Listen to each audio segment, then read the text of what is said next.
আজকের ওয়েবিনার 2021-এ যারা যোগ দিয়েছেন সবাইকে স্বাগত জানাচ্ছি। আমাদের সাথে আজকে আছেন আবু সালেহ মোহাম্মদ রাফি এবং তাবিয়া তাসমিয়া, দুজনেই অস্ট্রেলিয়াতে উচ্চতর অধ্যয়নে আছেন এই মুহূর্তে। আমরা আজকের এই ওয়েবিনার সেশনটি, এটি ওয়েবিনার সেশনের 3 নম্বর সেশন। আজকের সেশনে আমরা যেটি দেখব সেটি হচ্ছে অস্ট্রেলিয়াতে যদি বাংলাদেশের কোনো শিক্ষার্থী অস্ট্রেলিয়া কিংবা কানাডায় উচ্চশিক্ষার ব্যাপারে কতখানি তথ্য তাদের সবার কাছে নেই।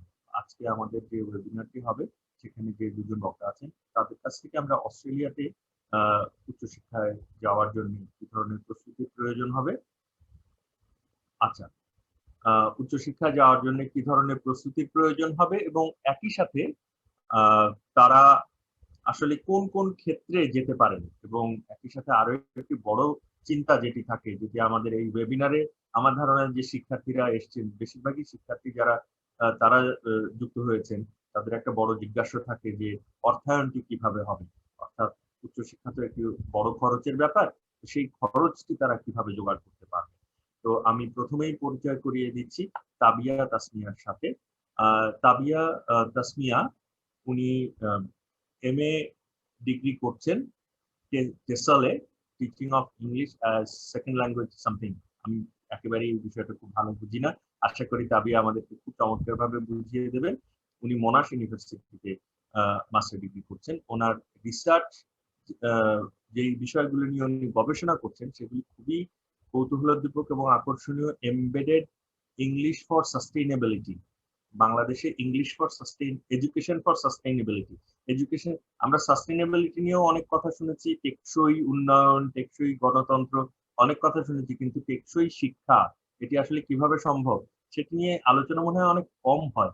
এবং একই সাথে এটা EFL কারিকুলাম নিয়েও আমাদের প্রচুর কথা হয়, কিন্তু এটা আমার ব্যক্তিগত মতামত। আমার মনে হয় কারিকুলামটা আমরা অনেক কম বুঝি এবং কম বুঝে অনেক বেশি কথা বলি। সেখানে তাবিয়া তাসমিয়া কাজ করছেন, উনি ক্লাইমেট চেঞ্জ নিয়ে কাজ করছেন। এটিও খুব কৌতূহলোদ্দীপক ব্যাপার। ইংরেজিতে কেউ একজন মাস্টার্স করছেন, তিনি ক্লাইমেট চেঞ্জের ব্যাপারগুলি নিয়ে কাজ করছেন। উনি content and language integrated learning নিয়ে কাজ করছেন, ল্যাঙ্গুয়েজ প্ল্যানিং এবং পলিসি নিয়ে কাজ করছেন। সুতরাং আমার ধারণা শিক্ষার্থীরা বুঝতেই পারছেন যে ইংরেজি ভাষা শিক্ষা নিয়ে কতখানি কাজ করার সুযোগ রয়েছে। উনি দেশে এবং বিদেশে জাতীয় এবং আন্তর্জাতিক পর্যায়ে বিভিন্ন কনফারেন্সে বাংলাদেশ এবং অস্ট্রেলিয়ায় পেপার প্রেজেন্ট করেছেন। এবং তাবিয়া বাংলা থেকে ইংরেজিতে অনুবাদের শখ আছে। এটি আমার ধারণা যারা ভাষা শিক্ষায় আছেন তাদের জন্য তো খুব গুরুত্বপূর্ণ বটেই, আমার নিজের কাছে খুবই আনন্দের এবং আকর্ষণীয় একটি ব্যাপার, কারণ যৎকিঞ্চিত অনুবাদ আমি মাঝে মধ্যে করার চেষ্টা করি এবং ওনার এই অনুবাদ কর্ম যেগুলি তিনি করেছেন সেগুলি বাংলাদেশে এবং বিদেশে বিভিন্ন স্থানে প্রকাশিত হয়েছে। আমি একই সাথে একটু সময় নিচ্ছি, রাফিকেও পরিচয় করিয়ে দিচ্ছি আপনাদের সবার সাথে। আবু সালেহ মোহাম্মদ রাফি। আমি একটু ব্যক্তিগত কথাই বলি, রাফি সালেহকে আমি চিনি আসলে ফেসবুকের মাধ্যমে এবং ফেসবুকে তার লেখার মাধ্যমে। মাঝে মধ্যেই রাফি বেশ বিপ্লবাত্মক কথাবার্তা বলেন, কখনো কখনো এই আমাদের মতন খুব নিরীহ পাবলিক বিশ্ববিদ্যালয়ের শিক্ষকদেরকে একা দেখতেও খুব ছাড়েন না, কিন্তু ওনার লেখাতে চমৎকার তথ্য থাকে এবং ওনার লেখা অত্যন্ত মানে যুক্তিগুলো খুব পরিষ্কার থাকে। রাফি ডক্টরাল রিসার্চ করছেন লিঙ্গুইস্টিক্সে, ভাষা তত্ত্বে। এটিও একটি মজার ব্যাপার, বাংলাদেশে ইংরেজিতে যারা পড়েন তারা যতটা না EFL, ESL কিংবা ELT নিয়ে ভাবেন তার চাইতে অনেক কম ভাবেন লিঙ্গুইস্টিক্স কিংবা ফিলোলজি কিংবা পেডাগজির এই বিষয়গুলো নিয়ে। জেমস কুক ইউনিভার্সিটি অস্ট্রেলিয়াতে তিনি ডক্টরাল রিসার্চ করছেন। রাফি সালে অসাধারণ কিছু আর্টিকেল পাবলিশ হয়েছে যেগুলো খুবই গুরুত্বপূর্ণ জার্নাল এবং প্রকাশনী থেকে পাবলিশ হয়েছে। তার মধ্যে খুবই গুরুত্বপূর্ণ হচ্ছে ট্রান্সল্যাঙ্গুয়েজিং ইন একাডেমিক রাইটিং, যেটা একটা এডিটেড ভলিউমে পাবলিশ হয়েছে, যে ভলিউমটার টাইটেল ছিল creating a transnational space in the first year writing classroom, এবং একই সাথে shortcomings of validating translanguaging without pedagogic focus in bilingual classroom শিরোনামে তার আরেকটি প্রবন্ধ প্রকাশিত হয়েছে TESOL ইন্টারন্যাশনাল অ্যাসোসিয়েশনস ইন্টারেস্ট সেকশনে। উনি A linguistic ecology of Bangladeshi higher education, a trans-languaging perspective, এবং a trans-languaging education policy for Bangladeshi higher education, এগুলো ওনার প্রকাশিত হয়েছে, এগুলো খুব সামনে প্রকাশিত হবে। Social linguistics in Bangladesh, voices of the unheard, এই জার্নালগুলোতে, এই বইগুলোতে। এবং একই সাথে ল্যাঙ্গুয়েজ অ্যান্ড সাস্টেইনেবল ডেভেলপমেন্ট, যেটি রাউটলেজ ইউনাইটেড কিংডম থেকে প্রকাশিত হবে, সেখানেও তার এই লেখাগুলো আসবে। আমি আশা করি শিক্ষার্থীরা কোনো না কোনো ভাবে এই লেখাগুলোর নাগাল পাবেন এবং এই লেখাগুলো পড়ে নিজেদেরকে বিভিন্নভাবে সমৃদ্ধ করার সুযোগ পাবে। আমাদের সাথে প্রথমেই কথা বলবেন তাবিয়া তাসমিয়া। তিনি মূলত কথা বলবেন মাস্টার ডিগ্রি এবং অস্ট্রেলিয়ান অ্যাওয়ার্ড, এই দুটি বিষয়ে শিক্ষার্থীরা কি ধরনের প্রস্তুতি নিতে পারে এবং এই বিষয়গুলিতে তারা কিভাবে সুযোগ পেতে পারে সেটি নিয়ে আমি প্রথমেই তাবিয়া তাসমিয়ার কাছে যাচ্ছি। অসংখ্য ধন্যবাদ তানভীর ভাই। আচ্ছা, একটু কারেকশন আছে, সেটা হচ্ছে আমার মাস্টার্স অলরেডি কমপ্লিটেড 2019-এর শেষে, আর এটা হচ্ছে master of TESOL, teaching English to speakers of other languages. আর সাস্টেইনেবল ডেভেলপমেন্ট নিয়ে আমি কথা বলতে চাই। এটা হচ্ছে যে আমি যখন পড়তে যাই, আমাদের হচ্ছে কোর্স ওয়ার্ক ছিল, তো ওখানে আমি একটা কোর্স করার সুযোগ পাই, মানে আমাদের কিছু অপশন দিত আর কি, যে কোন কোর্সটা আমি নিতে চাই। তো ওইখানে আমি একটা কোর্স করি, সেটা হচ্ছে ডিপেন্ডিং এডুকেশন এন্ড সাস্টেইনেবিলিটি। আর আমার ডিগ্রিটা কিন্তু ফ্যাকাল্টি অফ এডুকেশনের আন্ডারে, এটা কিন্তু ফ্যাকাল্টি অফ হিউম্যানিটিজ না। তো এই তো ওই কোর্সটা করার পরে তখন আমার মনে হলো যে আমাদের মানে মানে প্রোগ্রামের শেষে আমাদের একটা ডিসার্টেশন করার অপশন ছিল, ওইটাকে ওরা বলে গ্রাজুয়েট রিসার্চ পাথওয়ে, যেটা প্রি পিএইচডি কোর্স হিসেবে ধরা হয়। ওকে, আচ্ছা, একটু লাউডলি, আচ্ছা ওকে, এখন কি শোনা যাচ্ছে ক্লিয়ার? এখন কি একটু লাউড হয়েছে কাছে? হ্যাঁ, লাউড। ওকে, আচ্ছা ঠিক আছে, থ্যাংক ইউ ভেরি মাচ। তো তখন আমার মনে হয় আমি ওই ডিপেন্ডিং এডুকেশন এন্ড সাস্টেইনেবিলিটি ইউনিটটা যখন করলাম, করার পরে আমি যখন ডিসার্টেশন করতে যাই, থিসিস, যেটা প্রি পিএইচডি ইউনিট হিসেবে ওরা ধরছে ডিসার্টেশন, ওইটা করার সময় আমি তখন হচ্ছে আমার থিসিসটা করি হচ্ছে কিভাবে ইএফএস, এডুকেশন ফর সাস্টেইনেবিলিটি, আমরা ইংলিশ কারিকুলামে এমবেড করতে পারি। এন্ড যেহেতু তানভীর ভাই অলরেডি বলেছেন যে আমি content and language integrated learning নিয়ে কাজ করেছি, তো কিভাবে ইএফএস এর কন্টেন্ট গুলো আমরা ইংলিশ কারিকুলামে এমবেড করতে পারি সেটা নিয়ে আমি আমার ডিসার্টেশন করেছি। এই তো, এটা বলার আছে। তো আমি চলে যাব হচ্ছে ডিরেক্টলি কিভাবে মাস্টার্স, অস্ট্রেলিয়াতে মাস্টার্স এর অপরচুনিটি। আচ্ছা, আমি বাংলাতেই বলি, স্নাতকোত্তর কিভাবে করা যায়। আর আমাকে পার্ডন করবেন যদি, যেহেতু কোড মিক্স বা সুইচ হয়ে যেতে পারে, তো এই জন্য আগে ক্ষমা চেয়ে নিচ্ছি। তো আমি আমার একটা প্রেজেন্টেশন আছে, আর আমি কিছু ওয়েবসাইটের লিংক আপনাদেরকে দিয়ে দেবো যাতে আপনাদের সুবিধা হয় নিজের প্রোগ্রামটা সার্চ করতে। তো আমি চলে যাচ্ছি স্ক্রিন শেয়ারে।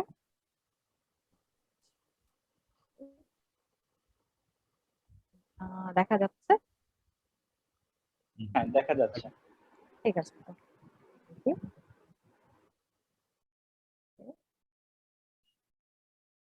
আচ্ছা। তো আমি চলে যাচ্ছি প্রথম সাইডে। এটা হচ্ছে যে অস্ট্রেলিয়াতে কেন পড়বো, যেটা তানভীর ভাই শুরুতে বললেন যে ইউকে এবং ইউএসএ যতটা জনপ্রিয় শিক্ষার্থীদের মধ্যে, অস্ট্রেলিয়া ততটা জনপ্রিয় না। তো ইদানিং জনপ্রিয় হচ্ছে, এবং এখানে যেটা দেখা যাচ্ছে যে আমি একটু স্ট্যাটিস্টিক্স সার্চ করলাম যে ইউকে এবং ইউএসএ হচ্ছে 1 নম্বর ডেস্টিনেশন, ইউএসএ 1 নম্বর ডেস্টিনেশন, ইউকে 2 নম্বর, এবং থার্ডে হচ্ছে অস্ট্রেলিয়া। এবং এখানে এইডের কথা বলা হয়েছে, আমি যেটা দেখলাম যে অস্ট্রেলিয়ান গভর্নমেন্ট প্রতি বছর $300 মিলিয়ন দেয় ইন্টারন্যাশনাল স্টুডেন্টদের জন্য। এটা হচ্ছে হিউজ অ্যামাউন্ট। এবং আমি যেটা দেখেছি যে আমাদের সাথে 70 জনকে স্কলারশিপ দেওয়া হয়েছিল 2018 ইনটেকের জন্য।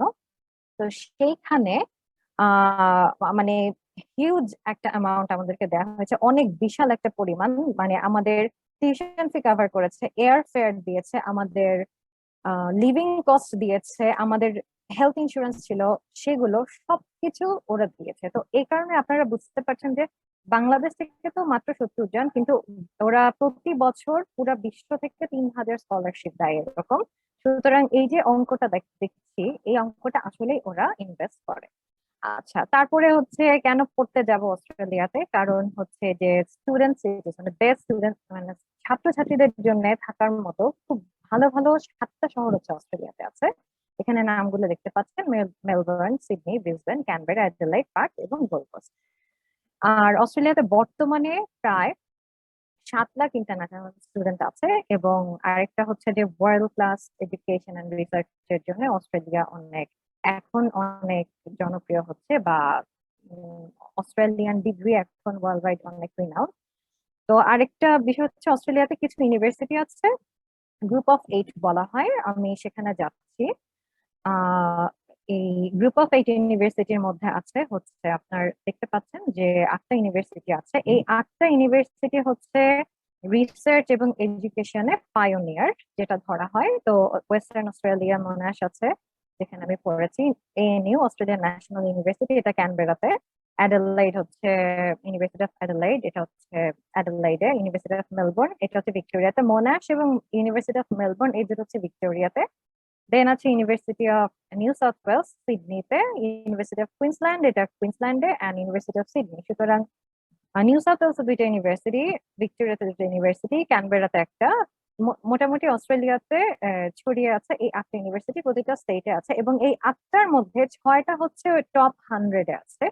বিভিন্ন ইউনিভার্সিটি র্যাঙ্কিং এ টপ 100-এর মধ্যে এই এই 8টার 6টা ইউনিভার্সিটি আছে। ওকে, সরি অ্যাবাউট দ্য ইন্টারাপশন। ওকে, তো আচ্ছা, সরি অ্যাবাউট দ্য ইন্টারাপশন। তো এখানে হচ্ছে এই 6টা ইউনিভার্সিটি আছে টপ 100-এ। আর অস্ট্রেলিয়াতে কিন্তু মাত্র 43 ইউনিভার্সিটি, মানে অনেক বড় দেশ কিন্তু ইউনিভার্সিটির নাম্বার খুবই কম, মাত্র 43টা। সুতরাং আপনারা যদি ইউনিভার্সিটি সিলেক্ট করতে চান তাহলে আমি বলবো যে এই 8টা ইউনিভার্সিটির মধ্যে একটা সিলেক্ট করতে পারেন। আর আমি দুটো বিষয় নিয়ে কথা বলবো, এক হচ্ছে স্কলারশিপ নিয়ে মাস্টার্স এবং শুধু মাস্টার্স, এবং আপনি স্কলারশিপ ছাড়াও ইউনিভার্সিটির ফান্ডিং এবং ডিপার্টমেন্ট ফান্ডিং নিয়ে আপনি মাস্টার্স করতে পারেন। তো সেগুলো নিয়ে আমি একটু পরে বিস্তারিত বলছি। আচ্ছা, তো এখানে হচ্ছে মাস্টার্স প্রোগ্রামে আসি। এখানে যেটা মানে দেখতে পাচ্ছি আমরা যে আপনি ডিরেক্ট এডুকেশন প্রোভাইডারের কাছে অ্যাপ্লাই করতে পারেন। আমি একটু ব্রুটালি যদি সত্যি কথা বলি, সেটা হচ্ছে অস্ট্রেলিয়া হচ্ছে অনেক ওদের ফান্ড আছে, প্রচুর স্টুডেন্টদেরকে ওরা স্কলারশিপ দেয়। বাট আমি দেখেছি যে মেজরিটি হচ্ছে আপনার সেলফ ফাইন্যান্সে পড়াশোনা করে, মানে নিজের টাকায় পড়াশোনা করে। তো এই কারণে হচ্ছে আহ, আহ, আমার ক্লাসমেটদের মধ্যে আমার মতো গভর্নমেন্ট স্কলারশিপ নিয়ে অনেকে গিয়েছে, আবার অনেকে আছে যারা ইউনিভার্সিটি থেকে স্কলারশিপ নিয়ে গিয়েছে, আবার অনেকে হচ্ছে আপনার সেলফ ফাইন্যান্সে গিয়েছে। তো এরকম 3টা ক্যাটাগরি আছে। তো প্রথমে যখন আপনি মাস্টার্স এ অ্যাপ্লাই করবেন, আমি স্কলারশিপের বিষয়টা পরে বলবো, আগে আমি মাস্টার্স এর বিষয়টা শেষ করি, তারপরে আমি স্কলারশিপ অপরচুনিটিস নিয়ে বলবো। যেহেতু আমি যেটুকু দেখেছি অস্ট্রেলিয়াতে সেলফ ফাইন্যান্সে পড়া স্টুডেন্ট খুব বেশি, এবং স্কলারশিপ পাওয়াটা, এবং আমাদের মতো আমরা যারা হিউম্যানিটিস ব্যাকগ্রাউন্ডের বা যারা ইংলিশে পড়াশোনা করেছি তাদের জন্য একটা স্কলারশিপ পাওয়া স্পেশালি অস্ট্রেলিয়াতে খুবই কম্পিটিটিভ। তো এটা নিয়ে আমি একটু পরে বলবো যখন আমি স্কলারশিপ নিয়ে কথা বলবো। তো এখানে হচ্ছে যে আপনি যখন মাস্টার্সে অ্যাপ্লাই করবেন, আপনি ডিরেক্টলি এডুকেশন প্রোভাইডারকে তার কাছে অ্যাপ্লাই করতে পারেন। তার মানে হচ্ছে যে আপনি ইউনিভার্সিটিতে ডিরেক্ট অ্যাপ্লাই করবেন। আমি যতদূর জানি অ্যাপ্লিকেশন করতে কোনো টাকা লাগে না। আমি যতদূর জানি একটা অ্যাপ্লিকেশন করতে কোনো টাকা লাগে না, এটা আমার জানা মতে লাগে না। এখন আমার ধারণাটা ভুল হতে পারে, কিন্তু আমি যতদূর জানি যে অ্যাপ্লিকেশন ফিটা লাগে না। তো এখানে হচ্ছে যে প্রতিটা ইনস্টিটিউশন, প্রতিটা বিশ্ববিদ্যালয় হচ্ছে ওদের ডিফারেন্ট আপনার এলিজিবিলিটি রিকোয়ারমেন্ট আছে, এবং এদের অ্যাপ্লিকেশন প্রসেস হচ্ছে ভিন্ন। তো আপনাকে হচ্ছে আপনি যদি কোনো ইউনিভার্সিটিতে পড়তে চান বা কোনো একটা প্রোগ্রাম আপনার পছন্দ হলো, আপনি যখন সার্চ করবেন তখন আপনি ইউনিভার্সিটির যে ক্রাইটেরিয়া সেই অনুযায়ী আপনাকে অ্যাপ্লাই করতে হবে। আর এই কারণে হচ্ছে ওয়েবসাইট দেখা ভালো, কারণ এক একটা ইউনিভার্সিটির, ধরেন আপনার এই মাস্টার অফ টিসল প্রোগ্রাম এটা অনেকগুলো ইউনিভার্সিটিতে আছে, কিন্তু মোনাশের হয়তো একটা রিকোয়ারমেন্ট, ইউনিভার্সিটি অফ মেলবোর্নে হয়তো অন্যরকম রিকোয়ারমেন্ট, আমি যদি ইউনিভার্সিটি অফ কুইন্সল্যান্ডে যাই হয়তো রিকোয়ারমেন্টটা চেঞ্জ হয়ে যাবে, যেমন আইএলটিএস স্কোর ভ্যারি করে, তারপর আপনার ব্যাকগ্রাউন্ড, অনেক বিষয় আছে। আর আরেকটা হচ্ছে যে এডুকেশন এজেন্ট, তো যেহেতু বলেছি যে সেলফ ফাইন্যান্স স্টুডেন্ট অনেক বেশি আছে সেই কারণে, আর আমি বাংলাদেশে কয়েকটা এজেন্টের কথা বলবো, যেমন আইডিপি আছে, এরকম আরো কিছু এজেন্ট আছে। তো প্রতিটা ইউনিভার্সিটির সাথে কিছু অ্যাফিলিয়েটেড এজেন্ট আছে। তো আপনি যদি চান তাদের সাথেও কথা বলতে পারেন, তারা আপনাকে অ্যাপ্লিকেশন প্রসেসে হেল্প করবে। তার মানে এই না যে আপনি এটা সেলফ ফাইন্যান্সের ক্ষেত্রে, আমি যতদূর আইডিপির ওয়েবসাইট আমি একটু দেখলাম, তো দেখলাম যে আপনি যদি এখানে স্কলারশিপ বা যদি আপনি ইউনিভার্সিটি থেকে ফান্ডিং পেতে চান, এই এজেন্টরা আপনাকে হেল্প করতে পারে। এবং এখানে আপনার সিজিপিএ বা আপনার ওয়ার্ক এক্সপিরিয়েন্স বা আপনার আইএলটিএস স্কোর, অনেকগুলো ফ্যাক্টর আছে যেটার ভিত্তিতে ওরা আপনাকে হয়তো ক্রেডিট দিবে বা আপনার টিউশন ফি মাফ করবে। এরকম কিছু বিষয় আছে। তো আমি আমার কিছু বন্ধু ছিল যাদের আমি দেখেছি যে ওরা মোনাশ থেকে ওরা ইউনিভার্সিটির একটা গ্র্যান্ট পেয়েছিল, যেটাতে ওদের টিউশন ফি দিতে হয়নি, পুরোটা মাফ হয়ে গিয়েছিল। সুতরাং সুযোগ আছে। তো আপনি যদি চান আপনি এজেন্টদের সাথে কথা বলতে পারেন। আচ্ছা, এরপরে হচ্ছে ডকুমেন্ট চেক লিস্টে যাব, যে জেনারেলি কি কি ডকুমেন্ট লাগে মাস্টার্স প্রোগ্রামে অ্যাপ্লাই করার জন্য। সার্টিফিকেট তো লাগবে আপনার, দেন হচ্ছে আপনার ইংলিশ ল্যাঙ্গুয়েজ প্রফিসিয়েন্সি লাগবে। তো অস্ট্রেলিয়া হচ্ছে ওরা আইএলটিএস অ্যাকসেপ্ট করে, ওরা টোফেল অ্যাকসেপ্ট করে। আরেকটা আছে, আমি ঠিক এখন ভুলে গেছি কোনটা। তো ওরা ডিফারেন্ট ল্যাঙ্গুয়েজ টেস্ট অ্যাকসেপ্ট করে। সুতরাং আপনি যে কোনো একটা দিতে পারেন। আর তারপর হচ্ছে আপনি যদি যেখানে ক্রেডিট এক্সামশন স্কলারশিপের ক্ষেত্রে আপনার আরো কিছু ডকুমেন্ট প্রোভাইড করতে হবে। তো এটা হচ্ছে মাস্টার্স এর ক্ষেত্রে, মানে আপনার কিছু মানে ইন জেনারেল এই ডকুমেন্ট গুলো লাগে, বাট এটা হচ্ছে আবারও বলবো যে এটা ইনস্টিটিউশন টু ইনস্টিটিউশন ভ্যারি করে। আচ্ছা, তো নেক্সট হচ্ছে, তারপরে আপনি যখন অ্যাপ্লাই করলেন, এটা নিজে করতে পারেন, আপনি এজেন্টের থ্রুতে করতে পারেন। করার পরে হচ্ছে আপনার একটা অফার লেটার চলে আসবে। এবং অফার লেটার পাওয়াটা আসলে খুব একটা ডিফিকাল্ট না। অফার লেটার পাওয়ার পরেই হচ্ছে আপনি যখন আপনার এনরোলমেন্টটা কনফার্ম হয়ে যাবে, আপনি কনফার্ম করবেন, তারপরেই ঝামেলা সেটা হচ্ছে যে আপনার মানে আপনার ফান্ড দেখানো বা আপনার ফান্ড ম্যানেজ করা, সেই টাস্কগুলো চলে আসে। তো এখানে আমি একটা ওয়েবসাইটের অ্যাড্রেস দিয়েছি। আহ, এই ওয়েবসাইটে গেলে আপনি সব ইনফরমেশন পাবেন। আমি একটু ওয়েবসাইটটা দেখাচ্ছি। আপনি এই ওয়েবসাইটে গেলে সব ইনফরমেশন পেয়ে যাবেন, যে কোথায় অ্যাপ্লাই করতে হবে, কিভাবে অ্যাপ্লাই করতে হবে, আপনার এলিজিবিলিটি রিকোয়ারমেন্ট কি। তো এই ওয়েবসাইটটা মানে আমার কাছে মনে হয় যে আপনাদের জন্য হেল্পফুল হবে।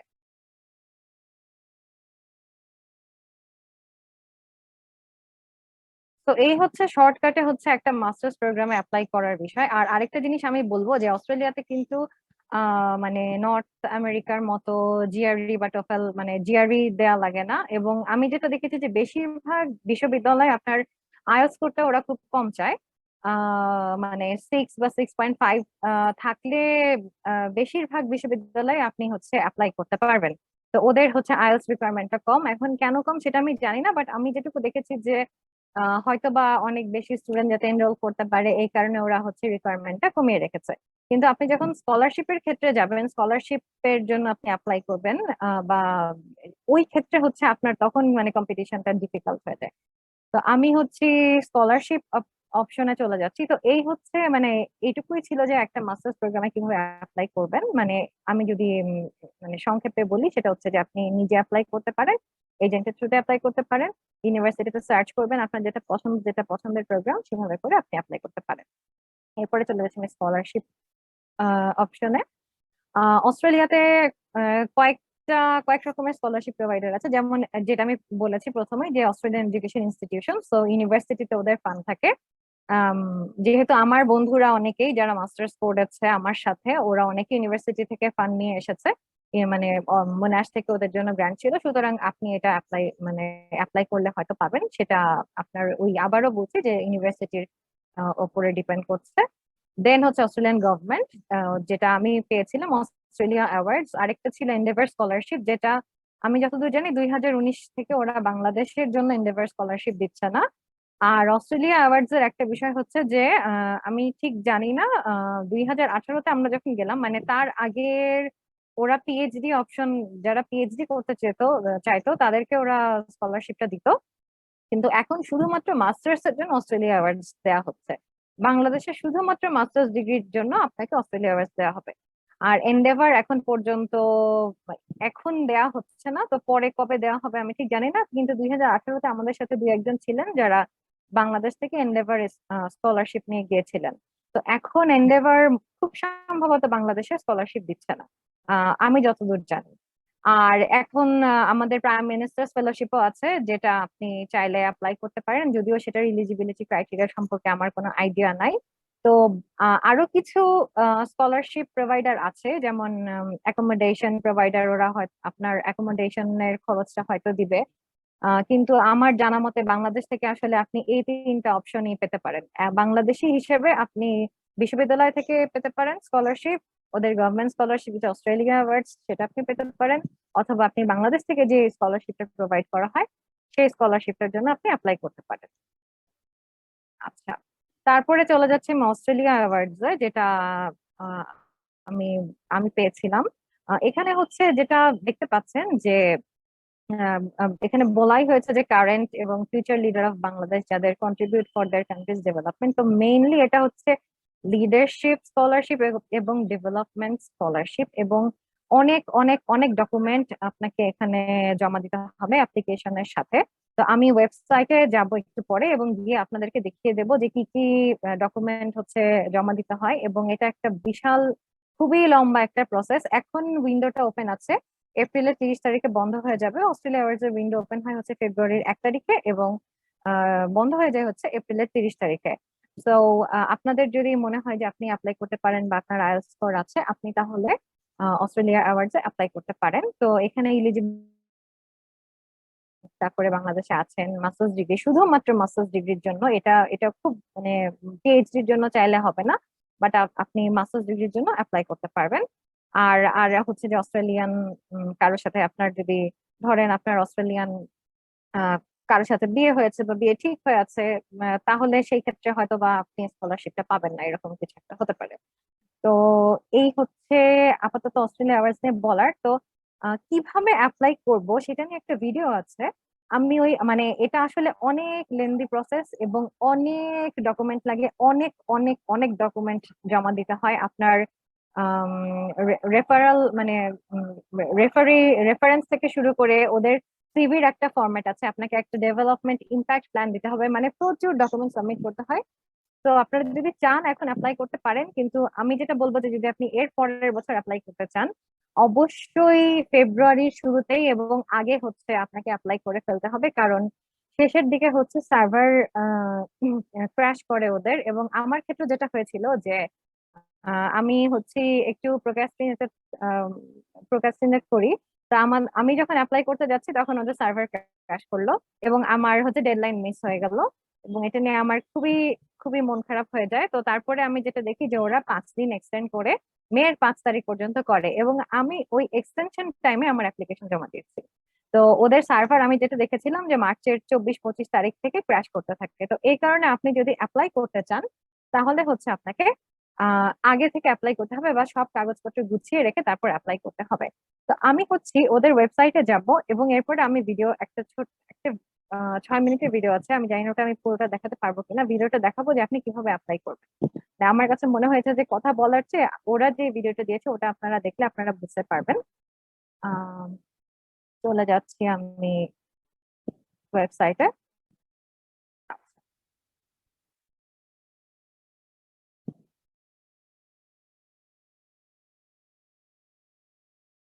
আচ্ছা, এটা হচ্ছে ওদের ওয়েবসাইট, আমি এটার লিঙ্কও দিয়ে দিয়েছি আমার পাওয়ার পয়েন্ট প্রেজেন্টেশনে।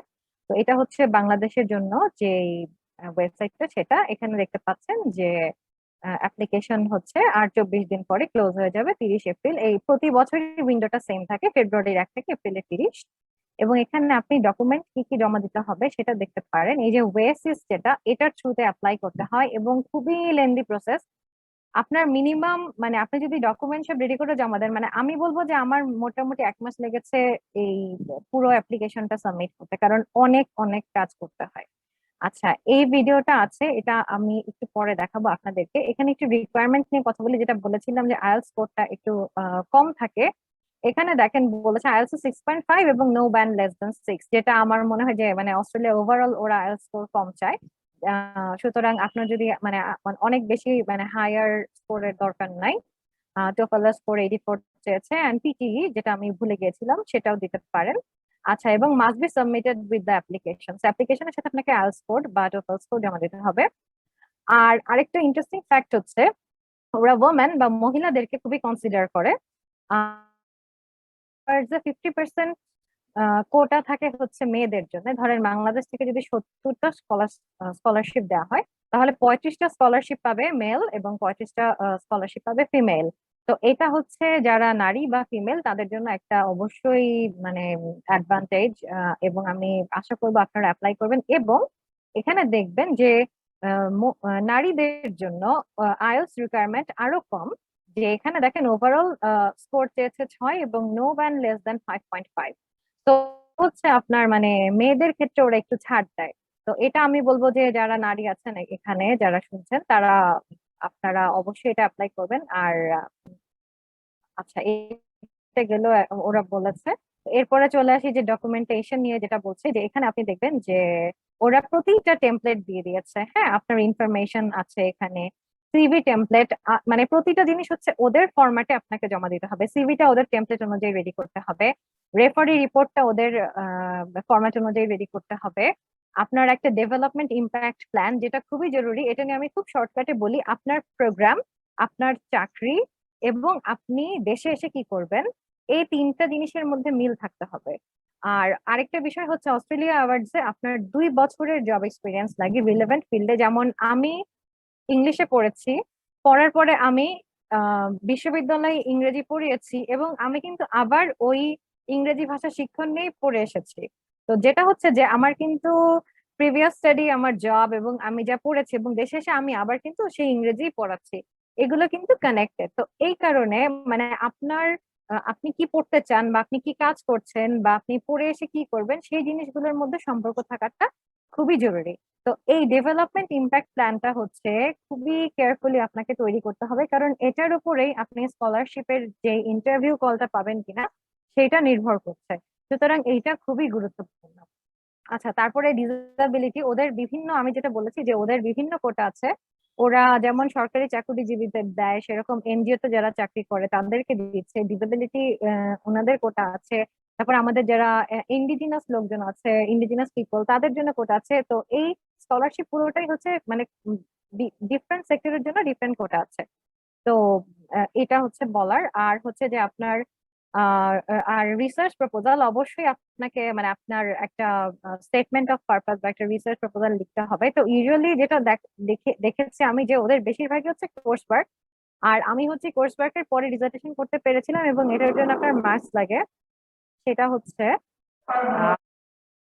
এই ফাঁকে আমরা ভিডিওটা দেখে ফেলি।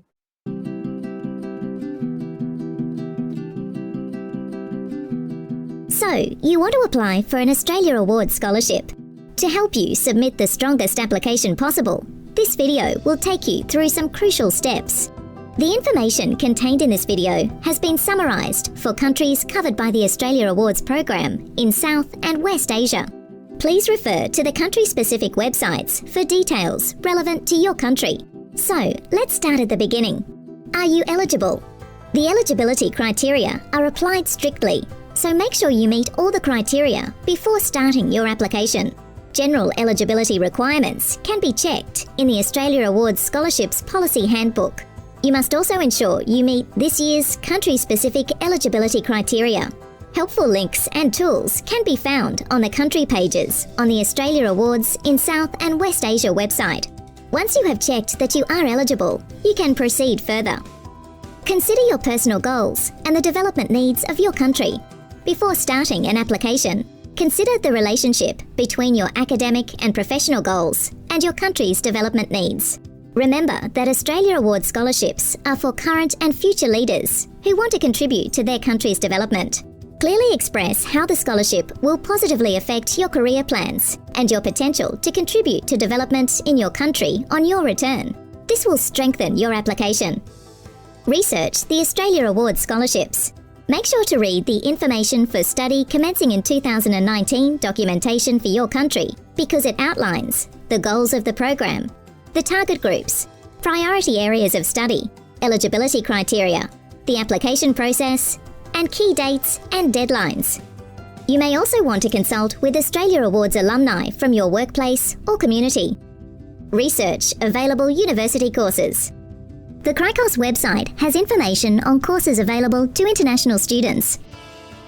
Use this resource and Australian university websites to identify the most relevant courses to support your career goals and your potential to positively impact development on your return. Before deciding on your final choices, consider the competitiveness of your preferred institution in your area of study, the entry requirements, including prior experience and studies, and English proficiency of your nominated courses, the relevance of your nominated course to the development impact that you want to achieve. If you are successful in securing a scholarship, we will liaise with universities on your behalf in order to process your placement. You do not need to apply directly to the university. Fill in the application form. All applications are done online through Oasis. Paper applications are not accepted. Oasis is user-friendly and a guide is available on the Oasis homepage if needed. Begin by creating an account. Keep your login details in a safe place. Next, you can start your application. Save your work and return to it whenever you are ready. Some tips for filling in the application. Read the application carefully. Keep the selection criteria in mind when answering the questions. Link your work experience, past study, and future goals to these criteria. When asked about your leadership experience, focus on your personal contribution to a reform or change activity, the results of your effort and leadership, the importance of the reform or activity. You will also be required to submit a development impact plan. Use examples.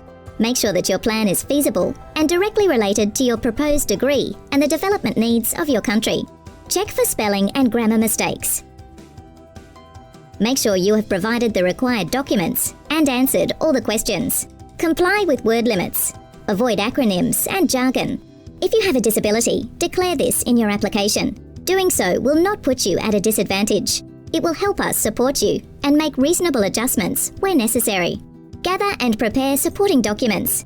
Start the process of gathering supporting documents early because it is very time-consuming. You must submit documents listed in the Australia Awards Scholarships Policy Handbook and any additional requirements for your country before the deadline. Otherwise, your application will not be considered. Take note of the file size limitations when uploading documents. Submit only the documents requested.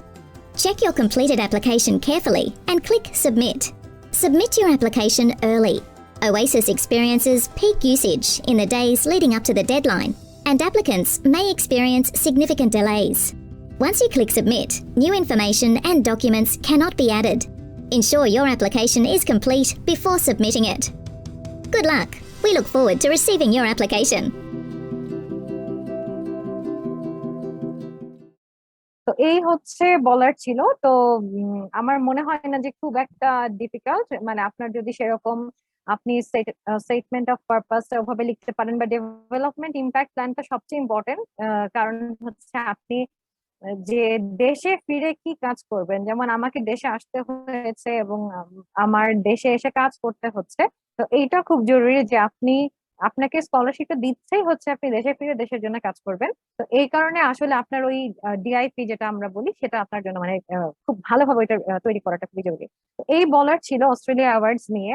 আর তো আসলে এরপরে রাফি ভাই একটা খুবই prestigious scholarship নিয়ে গিয়েছেন অস্ট্রেলিয়াতে, উনি এটা নিয়ে আরো ডিটেইল আপনাদের বলতে পারবেন।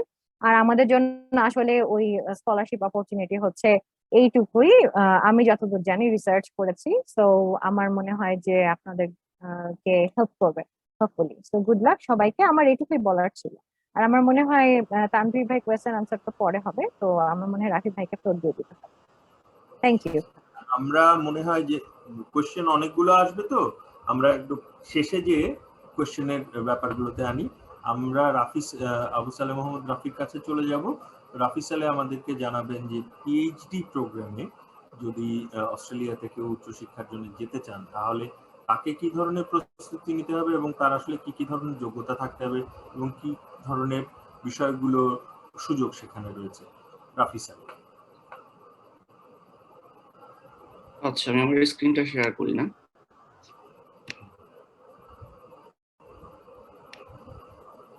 দেখা যাচ্ছে? দেখা যাচ্ছে। হ্যাঁ। আচ্ছা, আমি তানভীর ভাইকে অনেক ধন্যবাদ দিয়ে শুরু করছি ফর অ্যান ইন্টারেস্টিং ইন্ট্রোডাকশন। আমি নিজে পাবলিক ভার্সিটির স্টুডেন্ট, আমি পাবলিক ভার্সিটির product, I love them all. বাংলাদেশে বিভিন্ন সময় বিভিন্ন ধরনের ট্রেন্ড চলে, সবাই কথা বলে, I just participate and don't take my Facebook seriously, I'm not Facebook. I would also like to thank Kasif for inviting me. আমার মনে হয় আমি throughout the presentation ইংলিশে কথা বলবো, কারণ আমি কখনো এরকম একাডেমিক কনগ্রিগেশনে বাংলায় কথা বলি নাই, so I don't want to ruin my reputation. I hope you'll forgive me for that. I apologize in advance. But যেহেতু আমাদের স্টুডেন্টসরা আছে, if they don't understand anything, they can stop me whenever they like. Or পরে যেহেতু discussion section থাকবে, সেখানে আমরা বাংলায় আলোচনা করব. So I would like to thank you all again. I consider it's a privilege to share my ideas with you and everyone who are watching at the moment. In this presentation, I'll demystify the nitty-gritty of applying for a funded position in Australia. Funded position, particularly for PhD. I curated information from 2 universities that I have attended in Australia. I'll also reflect on my personal experience. যেহেতু আমাদের এখানে স্টুডেন্টসরা আছে, I would like to start with a definition of PhD. In Australia, PhD is called Higher Degree Research, or HDR. So unlike most master's courses or all undergraduate programs, PhD is a pure research degree. It is the highest level of qualification you can ever achieve. The degree typically takes 3 to 4 years of full-time work. And in this 3 to 4 years time, you will contribute new knowledge to your field. By new knowledge, I mean simply the articles or the textbook you read in your undergraduate program or master's program. In your PhD, will produce similar works, and people worldwide will read your works. So, entry to Australian PhD program. Australian PhDs require a master's as the equivalent of their honors year. So what is honors year? In Australia, an undergraduate program is 3 years, and an honors is a 1-year qualification that you can take after an undergraduate degree. Honors is recognized as a prestigious qualification in a very focused area. And this honors year will ensure that you have all the research, writing, and organizational skill to start an independent research projects. So all the Australian PhD colleagues I have, they started their PhD right after their honors. So if you are an international student, you will need to demonstrate similar research training of Australian honors, but usually through a master's degree. Now the question is Bangladeshi master's equivalent to Australian honors? I'll give you a small example from my British master's so that you can decide it for yourself. It's a very small example, an example of just 1 week. So in my British master's, specializing in sociolinguistics, in 1 week, I had to attend 2 seminars. Each seminar was 3 hours long. So in the first seminar, I was required to study 2 classic studies on a particular topic, and also 2 supplementary articles in the same topic, regarding the same topic. Then again, in the seminar 2, I had to read 2 contemporary studies on the same topic, and again 2 supplementary articles.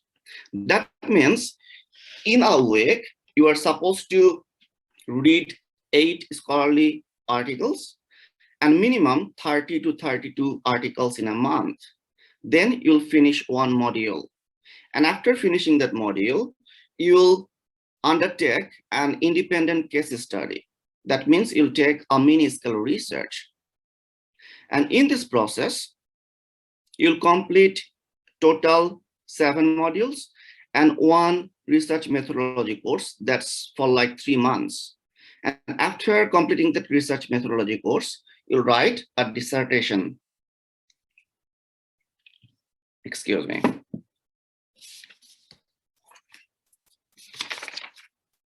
So if you think your current master's that you have done in a Bangladeshi university, if you think that if that master's gives you all these skills, all these required skills, you're more than welcome to apply for a funded PhD position in Australia. But the Bangladeshi academics I know who have done their PhD in Australia, all of them had a second master's in some English-speaking countries. For example, I had a master's at Liverpool Hope University specializing in sociolinguistics. Bangladeshi master's is যেমন psycholinguistics, sociolinguistics, ELT, literary criticism সব একসাথে পড়ানো হয়। British masters গুলো হয় focused, যে কোনো একটা এরিয়াতে you will develop your skill. Then again, University of Queensland আরেকজন ভদ্রলোক PhD করছেন আমার সাথেই। He also did his master's from the University of Sussex. And if you want to talk about senior academics, for example, Professor Shaila Sultana from Dhaka University, uni University College London onar master's করেছিলেন. Then she did a postgraduate diploma, and then she applied for PhD at UTS. So now let's talk about applying to a HDR program or PhD program in Australia. This is pretty generic. Determine your research topic, but if you have a specialized master's, you already know your topic. Second, find an academic school and potential supervisor. Since you already read all the classic and contemporary studies in your specialized master's, you already know who are the experts in your field. So it's very easier to find an academic school and also potential supervisor in your field of interest. Then you submit a candidature application. Then you'll wait for your candidature outcome. You enroll in your HDR course and you pay the fee. But we all know this is not how it works. Each PhD is a massive investment, and it costs a fortune.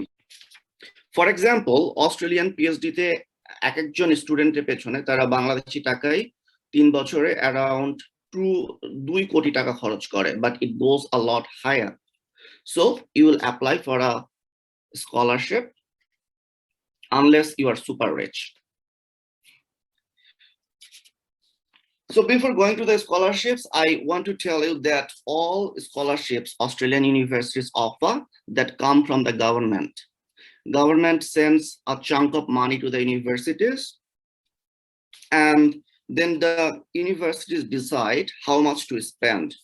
Although the name of the scholarship might vary across universities, but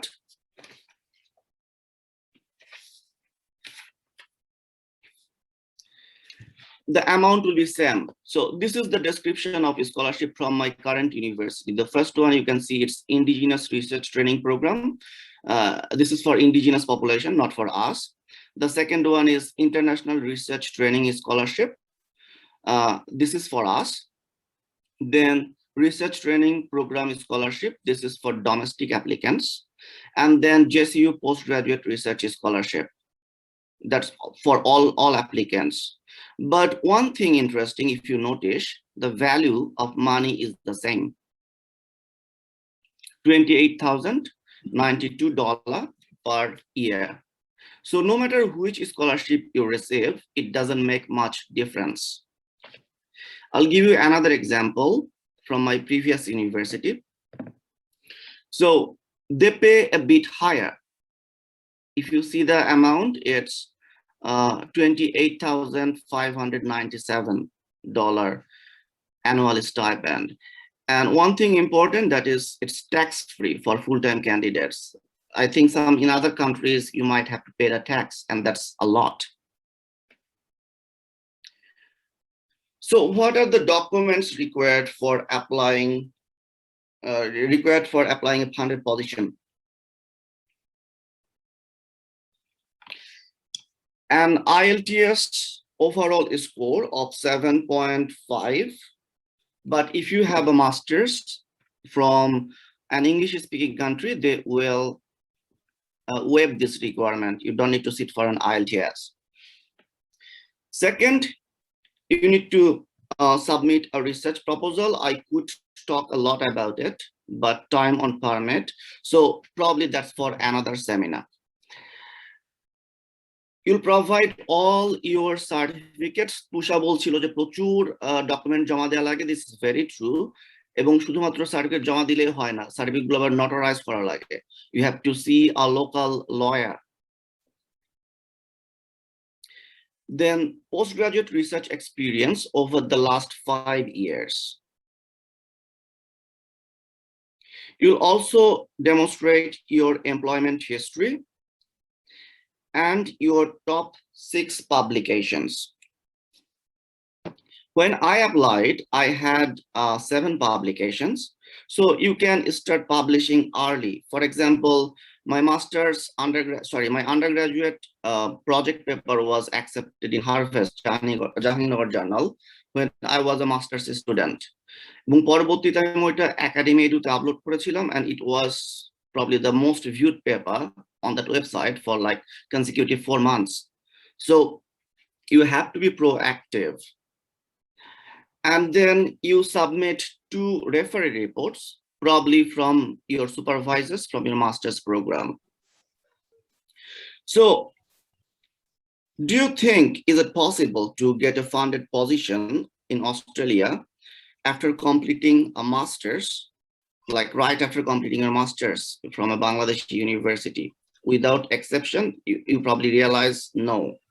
Australia doesn't recruit fresh graduates, they recruit published authors who already have some ideas about research process and who have already published.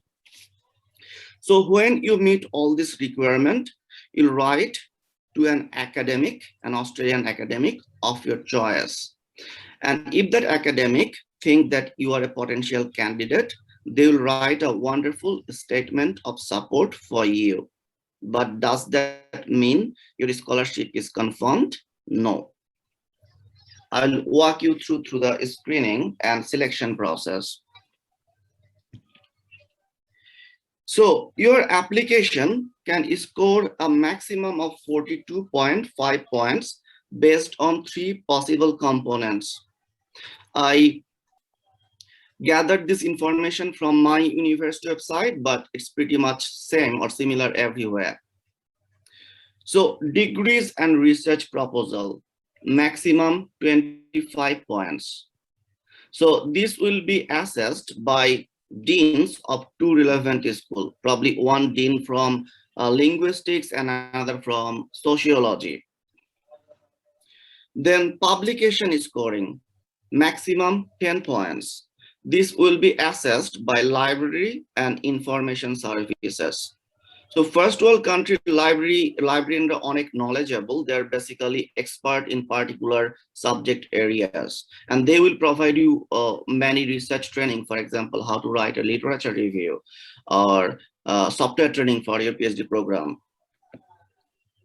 Then professional experience, maximum 7.5 points, and this will be assessed by a single academic staff.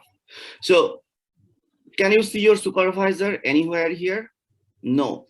So probably you can understand now, one application will be assessed by so many people. Then your candidates, your application will be ranked in a separate order of merit list. Once the merit list or the ranking is done, then the school will send the application to graduate research school. Each Australian university has a separate building. আচ্ছা আমার slide কি দেখা যাচ্ছিল? দেখা যাচ্ছে। আচ্ছা, okay. So they will send the ranking list to a graduate school, and this graduate school is the academic bureaucracy. They will decide the number of scholarship and budget. For example, if they decide to offer 20 scholarship altogether, university-wise, usually they offer 20 or less than in a year. So they will look at the ranking list. In this process, you'll compete not only with the applicant of English, but you will also compete with applicants from science, engineering, agriculture, medicine, and so on. So you can imagine how intense the competition is. So what is the structure of an Australian PhD? If you are an extraordinary case, you manage to secure a funded position without an specialized master's, or you are not ready to start your project independently, in that case, you will be asked to do some coursework. But this is not mainstream. So if you don't need the coursework component, in that case, the next milestone is HDR, confirmation of candidature. So all Australian universities recruit candidates on a probationary basis for 6 months. In this period, you'll be asked to prepare a full-length research proposal and a literature review. So you already submitted a research proposal, but that's not enough. Now you can take benefit from your supervisory team and from the library.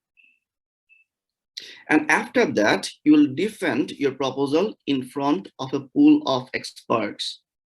And the general public will also attend the seminar and ask you questions because you are studying in Australia on their tax money.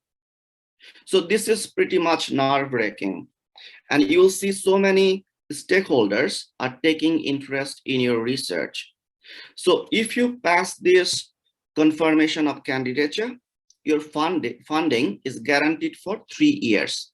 It will not reduce. Rather, every year it will increase. And if you fail to confirm your candidature, you'll go home. Next 2 steps are not common in every university. It varies across schools and universities. For example, my previous university didn't have these 2 component, but JCU-তে আমাকে এখন pre-completion seminar দিতে হবে. So why Australia? Why not the US or Canada?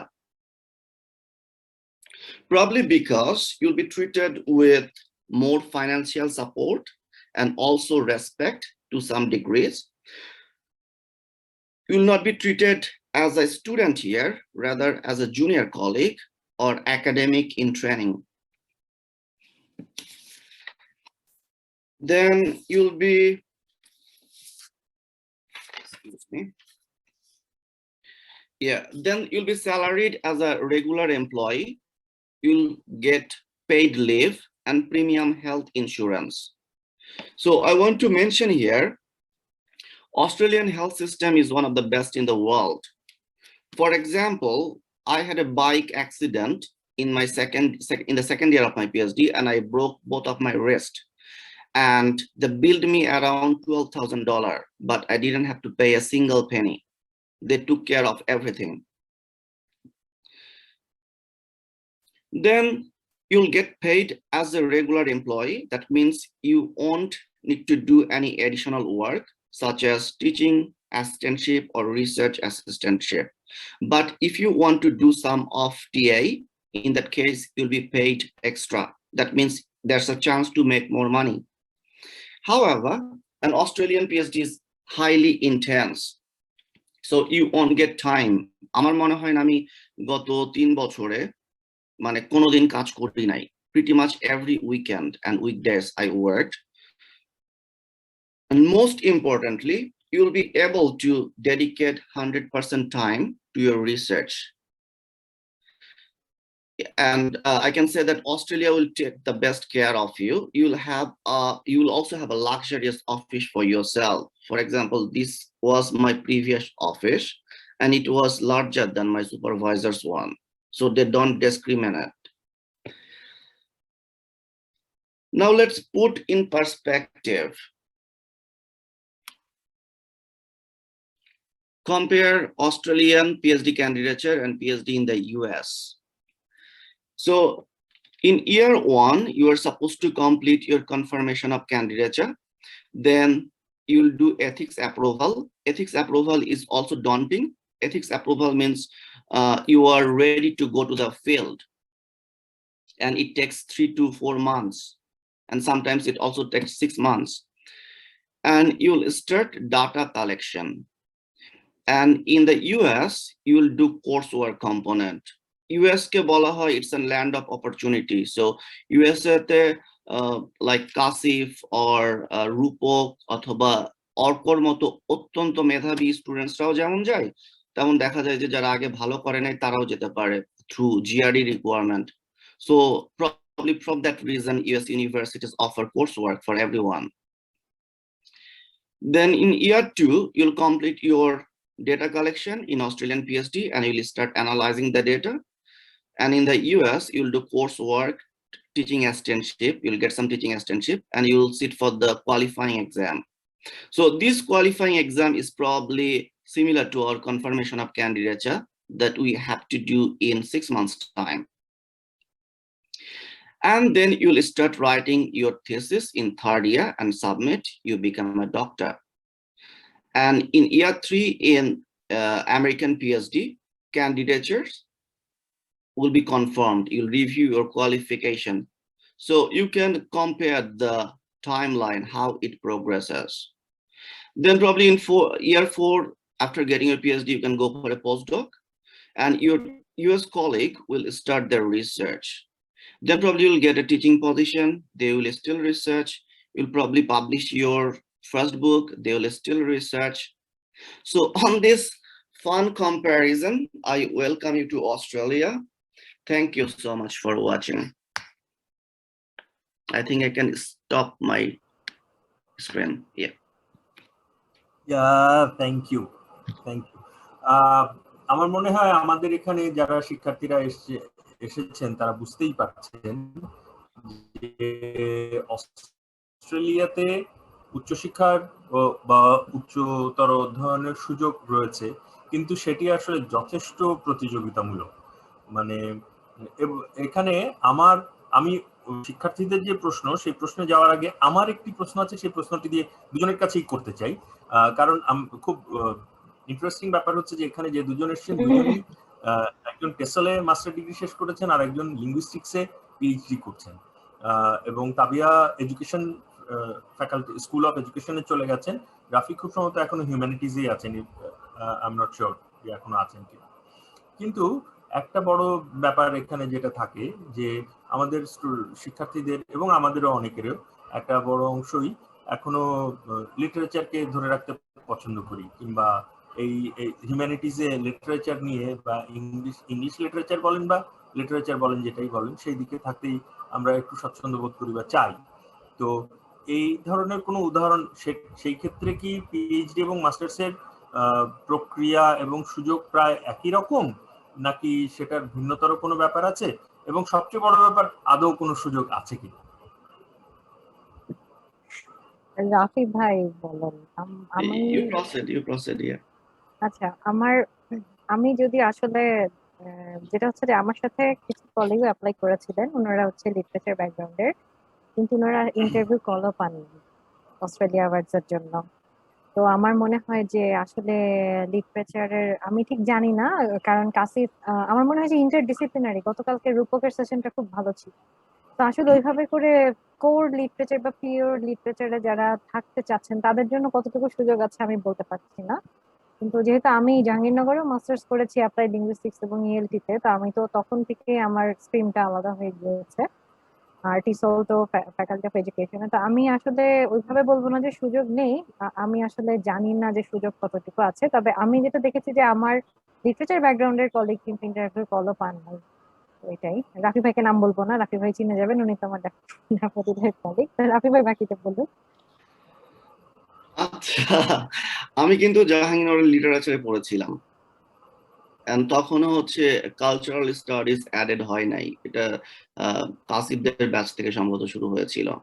এবং আমি লিটারেচারে পড়ে ওই যে বছরে পাস করেছি সেই বছরেই ইয়েতে কি বলে ফুলব্রাইটে সিলেক্টেড হয়েছিলাম primarily, and I was the only candidate from literature linguistics and TESOL. So আমি বলবো না যে সুযোগ নাই, it depends on the strength of your research proposal. But ওই সময় আমি আসলে অনেক ছোট ছিলাম, আমি নিজে এক্সপেক্ট করি নাই যে একটা অ্যাপ্লিকেশন সাবমিট করলাম আর আমি ফুলব্রাইটে সিলেক্টেড হয়ে গেলাম on the very first try. So interview যে ভালো করিনি, ঘাবড়াই গিয়েছি, তারা বাদ দিয়ে দিয়েছে। সো ওটা হয় নাই। But I think the proposal was very strong, because তার 2 বছর পর প্রপোজালটা ছিল হচ্ছে আপনার রবার্ট ফ্রস্টের মেন্ডিং ওয়াল, একটা আমেরিকান বেস্ট সেলার, সেখানে ওয়ালের কিছু কনসেপ্ট আছে, এবং অমিতাভ ঘোষ নিয়ে একটা কম্বাইন্ড কাজ। এবং এর 2 বছর পরে সম্ভবত ট্রাম্প তখন হচ্ছে আপনার ওই যে মেক্সিকো ওয়াল বানাও মুভমেন্ট শুরু করলো। So it synced so well and they see the potential in there. So yeah, I wouldn't say no.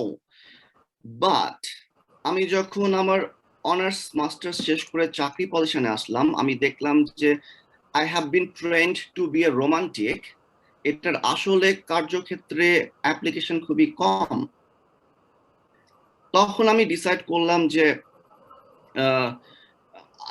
I'll change my track, এবং এই প্রসেসটা খুবই পেইনফুল ছিল। আমি অনেক কষ্ট করে মানে আমি লিঙ্গুইস্টিক্স পড়তে পারবো এমন একটা স্ট্রিম আমাকে যেতে হয়েছে, এবং আমি চেঞ্জ করেছি। হ্যাঁ, সো আমার কথা হবে যে obviously that's nothing is possible, but you have to show the rigour, the strength in your research. Tanvir ভাই, আমি একটু অ্যাড করি, ওটা হচ্ছে আমাদের কিন্তু ধরেন আমার 2 ইয়ার্স এর প্রোগ্রামে তো কোর্স ওয়ার্ক ছিল, দেন লাস্ট সেমেস্টারে হচ্ছে আমার ডিসার্টেশন ছিল। তো আমাদের কিন্তু ল্যাঙ্গুয়েজ কালচার কারিকুলাম নিয়ে আমি একটা কোর্স করেছি, যেটা আমাদের এই কালচারাল স্টাডিজ এর সাথে যায়, যে ল্যাঙ্গুয়েজ কালচার এন্ড কারিকুলাম একসাথে। তো আমি দেখেছি যে পুরোটাই না ওভারঅল ইন্টিগ্রেটেড। তো এমন না যে লিটারেচার ব্যাকগ্রাউন্ডের কারো সুযোগ থাকবে না, মানে এটা আসলে ডিপেন্ড করছে, যেটা রাফি ভাই বললেন আমি এগ্রি করি, যে কতটা স্ট্রং আপনার রিসার্চ প্রপোজাল, বা মানে আপনি কতটা তাদেরকে কনভিন্স করতে পারেন। এটা পুরোটাই হচ্ছে আপনার লেখার মাধ্যমে আপনি কতটা কনভিন্স করতে পারেন, এটাই আপনার লেখার শক্তি কতটুকু, এটাই আমি বলবো। মানে এমন না যে সুযোগ নাই, তবে এটাই তো। আর এখন পুরোটাই হয়ে গিয়েছে মানে মানে আসলে ওইভাবে কোর বলে কিছু নাই, সবকিছুই হচ্ছে আপনার ওই ইন্টারডিসিপ্লিনারি হয়ে গেছে। তো এটাই। Thank you. আচ্ছা, আমি একটু এখন আফসানা আক্তার একটা প্রশ্ন করেছেন, যে উনি ইংলিশেই মাস্টার্স করেছিলেন, বাংলাদেশে ইংলিশেই পড়াশোনা করেছেন, কিন্তু এখন ওনার জব ট্র্যাকটা চেঞ্জ হয়ে গেছে, উনি ব্যাংকিং এ চলে গেছেন। এখন এই ক্ষেত্রে আসলে ওনার জন্য আর কোনো সুযোগ আছে কিনা? আমার মনে হয় এক্ষেত্রে ওনাকে আপনারা কিছু খুব সংক্ষেপে যদি কোনো পরামর্শও দিতে পারেন, যেহেতু ব্যাংকিং এ চলে গেছেন, তাহলে আবার উনি টিচারও হতে চান, যথেষ্ট কনফিউজিং। সেই ব্যাপারে আপনাদের পরামর্শটা কি হতে পারে? রাফি ভাই, আমি বলি। আচ্ছা, আমি যেটা দেখেছি আমি খুব শর্টকাটে বলবো। আমাদের পরের ইনটেকে একজন আসলেন, উনি হচ্ছে ইংরেজি বিভাগের বড় ভাই, কিন্তু উনি পুলিশে চাকরি করেন, বিসিএস করে পুলিশ ক্যাডার। এন্ড উনি মনে হয় ক্রিমিনোলজি বা এরকম কিছু পড়তে এসেছেন, কিন্তু উনি কিন্তু ইংরেজিতে অনার্স মাস্টার্স করে আসছেন।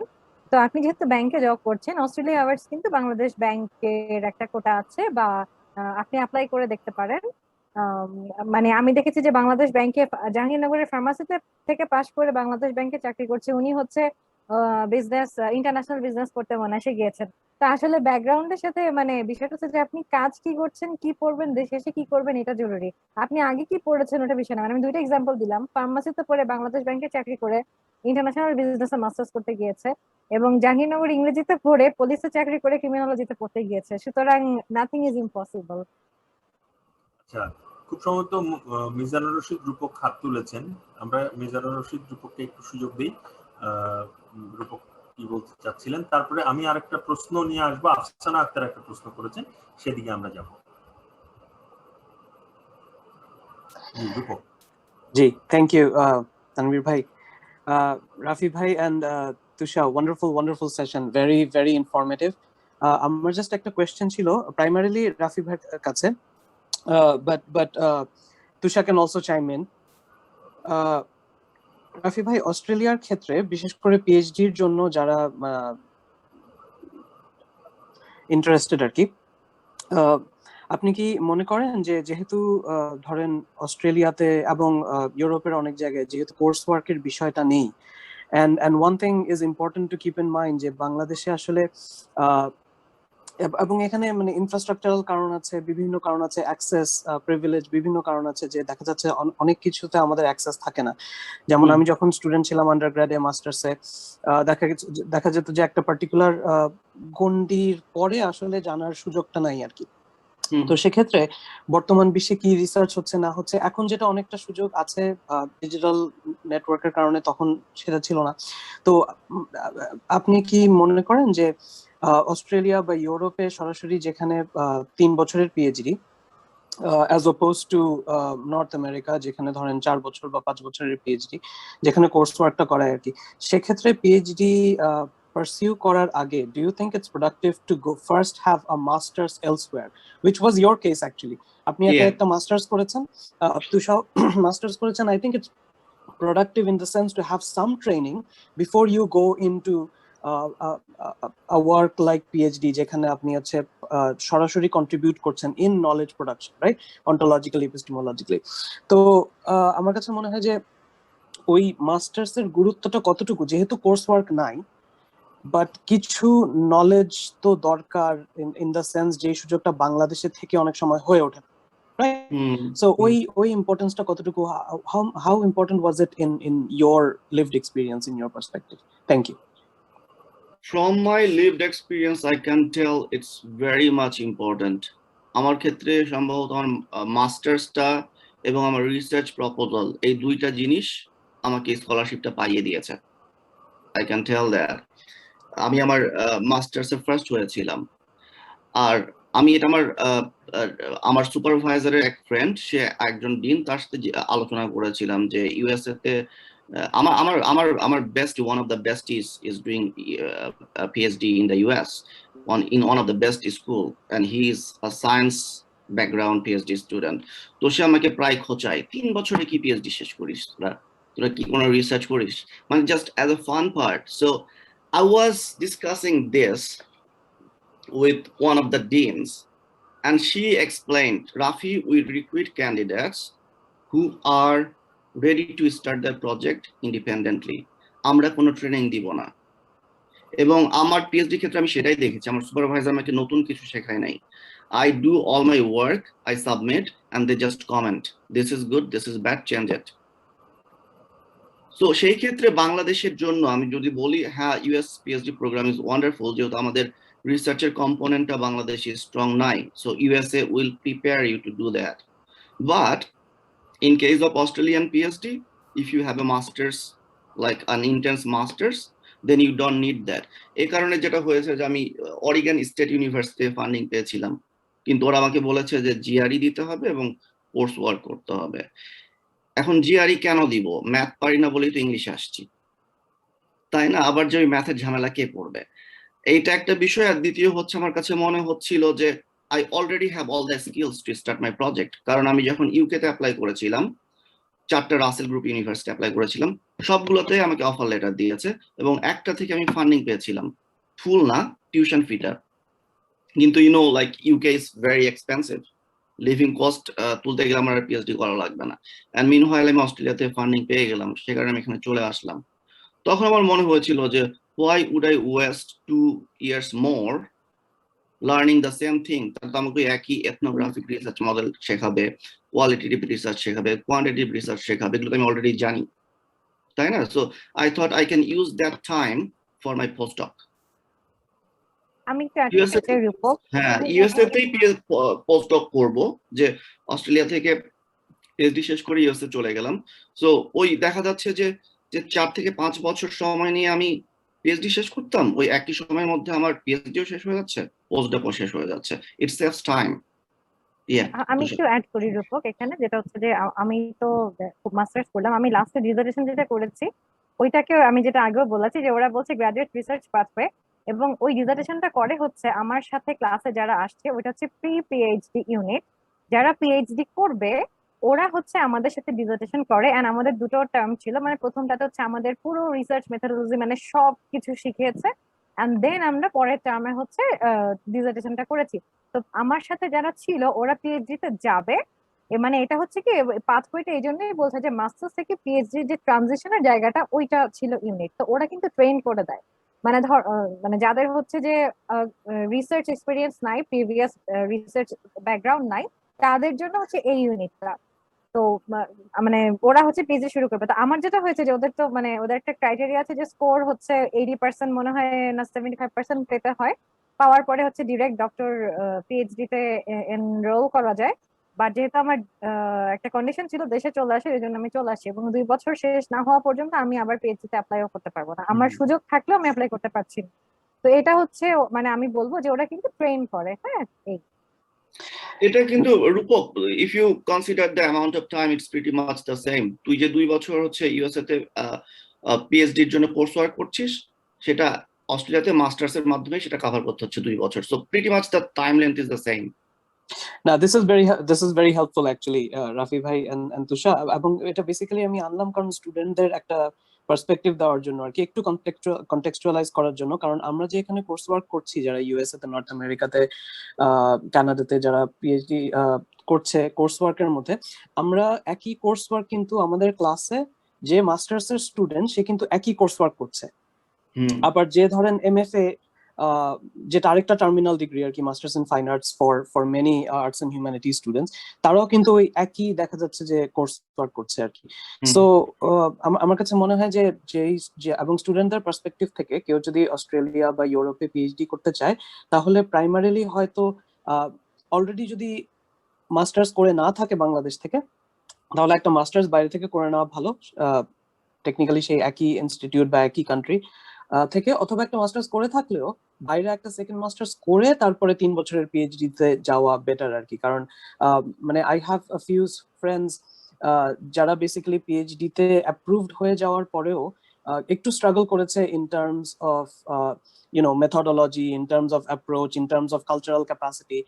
কিছু জিনিস আছে যে আরেকটা মাস্টার্স করে গেলে স্টুডেন্টরা আর একটু তাদের জন্য সহজ হয় আমার মনে হয়। But this was very helpful, thank you so much both of you. আচ্ছা, আমাদের পরের সেশনের যারা বক্তা তারাও ইতিমধ্যে মিটিং এ জয়েন করেছেন। তো আমাদের আর একটা প্রশ্ন ছিল, কিন্তু এই প্রশ্নটার উত্তরটা এখন মনে হয় দেওয়া একটু মুশকিল হয়ে যাবে। আমরা পরের সেশনটা শুরু করব, প্রশ্নটি আমি জানিয়ে রাখছি, কিন্তু প্রশ্নটি আমার মনে হয় গুরুত্বপূর্ণ। আমরা পরের সেশনটা শেষ করার পরে যদি যারা এই সেশনের বক্তা ছিলেন তারা যদি তখনও থাকেন, তাহলে হয়তো কিছু কথা বলতে পারবেন, যদি কষ্ট করে তখন পর্যন্ত থাকেন। না হলে তানভীর ভাই, আমরা সজীব এবং ইসরাত তাসলিমের কাছ থেকে একটু সময় নিয়ে কোশ্চেনটা এখনই শেষ করে ফেলি, তাহলে আমাদের এই সেশনের প্রেজেন্টারদের যদি কোনো ব্যস্ততা থাকে ওনারা সেখানে যেতে পারবেন। আচ্ছা, খুব ভালো। অস্ট্রেলিয়াতে এখন প্রায় 12:30 বাজে। ইসরাত এবং সজীব যদি আমাদেরকে একটু এক্সকিউজ করেন, সেটা হচ্ছে ডেভেলপমেন্ট ইমপ্যাক্ট প্ল্যান, যেটা বলছিলেন তাবিয়া, এটা নিয়ে একজন স্টুডেন্ট প্রশ্ন করেছেন যে উনি এই বিষয়টি আরেকটু ভালোভাবে বুঝতে চাচ্ছেন। আপনি যদি যতটা সংক্ষেপে সম্ভব ডেভেলপমেন্ট ইমপ্যাক্ট প্ল্যান এই জিনিসটা আসলে কি বা কিভাবে তৈরি করা হয়, কারণ বাংলাদেশে আসলে এটা মানে কেউ কখনো আমরা করিও না, চিন্তাও করি না। আমি আরো একটু প্রাসঙ্গিক অপ্রাসঙ্গিক কথাই বলতে পারতাম, সেটুকু আর বলছি না। আপনি যদি একটু ডেভেলপমেন্ট ইমপ্যাক্ট প্ল্যানটা নিয়ে একটু বলেন। আচ্ছা, এটা হচ্ছে আমি আসলে ফরম্যাটটা এই মুহূর্তে আমার সাথে নাই। ওদের একটা ফরম্যাট দেয়া থাকে, টেমপ্লেট দেয়া থাকে, ওই টেমপ্লেটটা আসলে ফিল আপ করতে হয়। এবং আমার যতদূর মনে হয় যে কতগুলো কলাম আছে যে আপনার প্রোগ্রামের সাথে মানে আপনি কি কাজ করছেন এবং দেশে এসে কি কাজ করবেন, এই তিনটাকে কোরিলেট করাটা খুব জরুরি। মানে আপনি বর্তমানে কি করছেন, আপনি গিয়ে কি পড়বেন এবং দেশে এসে কি করবেন, এই তিনটার মধ্যে যদি আপনার মানে কোরিলেশনটা দেখানোটাই হচ্ছে আপনার ওই ডেভেলপমেন্ট ইমপ্যাক্ট প্ল্যানেরই মানে ইমপ্যাক্ট। মানে আপনি দেশে এসে আপনি যে ডিগ্রিটা নিয়ে আসছেন, যেমন আমি টিসল পড়ে আসলাম, এসে আমি দেশে কি করছি, দেশের ডেভেলপমেন্টে কি কাজ করছি, ওই জিনিসটা আমার ওদেরকে লিখতে হয়েছে। তো এখানে হচ্ছে যে আমি যেটা সাজেস্ট করব, যদি যারা অ্যাপ্লাই করবেন তারা হচ্ছে আপনার যে প্রোগ্রামটা আছে ওই প্রোগ্রামে, আমি যেটা দেখেছি যে ওদের প্রতিটা ইউনিভার্সিটিতে যে ডিফারেন্ট যে ডিগ্রি আছে ওটার একটা কোর্স আউটকাম দেয়া থাকে। ওই আউটকামটা দেখলে আপনি বুঝতে পারবেন যে আপনার আসলে আপনি কিভাবে দেশে এসে কাজ করতে পারেন। এবং ওই আপনার যে কোর্স গুলো থাকবে বা আপনি হয়তো বা রিসার্চটা আপনি পরে করবেন, এটা রেজাল্ট 75% মার্কস না থাকলে রিসার্চ করতে দেয় না ওরা। তো ওইটা থাকার পরে আপনি যখন রিসার্চ করবেন, তো তার মানে ওই তখন দেখে আপনি মানে বুঝতে পারবেন যে আসলে আপনি কি করবেন, মানে আউটকামটা দেখে আপনাকে কেন কোরিলেট করতে হবে, এটাই হচ্ছে মানে। আর টেমপ্লেটটা হচ্ছে ওয়েবসাইটে দেওয়া আছে, ওই টেমপ্লেটের উপরেই আপনাকে কাজ করতে হবে, এটাই আর কি আমি বলবো। মানে ওয়েবসাইটে টেমপ্লেটটা দেওয়া আছে কিভাবে রেডি করতে হবে, ওটা দেখলে বুঝতে পারবেন। এই মুহূর্তে আমার সাথে আসলে আমি যেটা করেছিলাম ওইটা নাই, থাকলে আমি দেখাতে পারতাম। Thank you.